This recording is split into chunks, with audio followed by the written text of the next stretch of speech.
Welcome back. How'd you do on your first quiz? If you got most of the questions right, great job. If not, no worries. It's all part of learning. We'll be here to help you check that you've really got your head around these concepts with regular quizzes like this.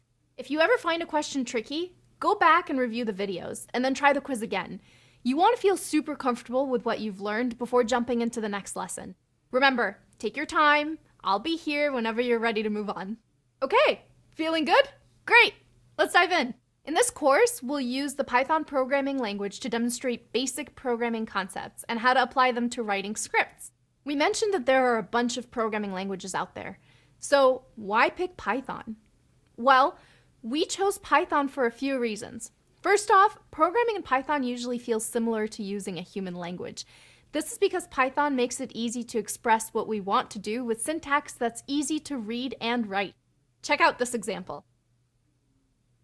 There's a lot to unpack here, so don't worry if you don't understand it right away. We'll get into the nitty-gritty details later in the course. But even if you've never seen a line of code before, you might be able to guess what this code does.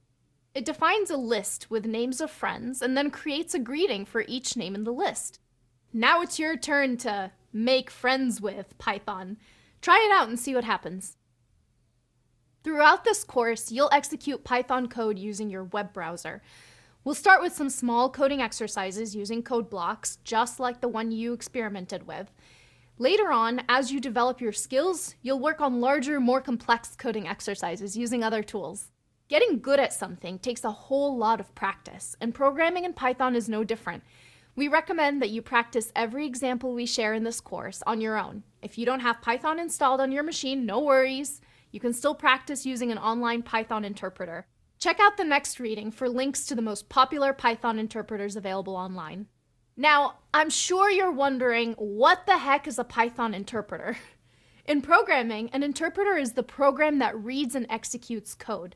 Remember how we said a computer program is like a recipe with step-by-step instructions? Well, if your recipe is written in Python, the Python interpreter is the program that reads what's in the recipe and translates it into instructions for your computer to follow. Eventually, you'll want to install Python on your computer so you can run it locally and experiment with it as much as you like. We'll guide you through how to install Python in the upcoming course, but you don't have to have it installed to get your first taste of Python. You can practice with the quizzes we provide and with the online interpreters and code pads that we'll give you links to in the next reading. We'll provide a whole bunch of exercises for you, but feel free to come up with your own and share them in the discussion forums. Feel free to get creative. This is your chance to show off your new skills.